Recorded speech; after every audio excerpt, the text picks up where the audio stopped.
হাজার হাজার মেয়ের জীবন মায়েরা নষ্ট করে দিয়েছে।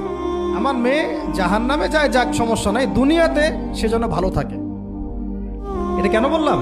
একটা সুদখোরের ঘরে তুলে দিতে সে দ্বিধাবোধ করতেছে না, একটা দুর্নীতিবাজের ঘরে তুলে দিতে দ্বিধাবোধ করতেছে না, একটা ঘুষখোরের ঘরে তুলতে দ্বিধাবোধ করতেছে না, একটা মানে কি বলবো মাদকসেবী, ড্রাগ এডিক্টেড বা এই যে আর কি বলবো ফাসেক, জালেম, এই ধরনের ঘরে উঠাই দিতেও সে দ্বিধাবোধ করছে না। পাঁচতলা বাড়ি চাই আমার মেয়ে পাঁচতলা বাড়ি থেকে সুখে থাকবে। এই যে সুখের ডেফিনেশন এখানে দিয়েছেন আপনারা। এই জন্য কত হাজার হাজার মেয়ের জীবন নষ্ট করে দিয়েছেন আপনারা। আমার কথা মাইন্ড করে না, হাজার হাজার মেয়ের জীবন মায়েরা নষ্ট করে দিয়েছে শুধুমাত্র মেয়েদের দুনিয়াবি সুখ এর সংজ্ঞাটা বুঝতে ভুল করার কারণে। এর নাম যদি সুখী হইতো তাহলে অমুসলিমরা সুখী না কেন? পশ্চিমারা সুখী না কেন? ওরা আত্মহত্যা করে কেন?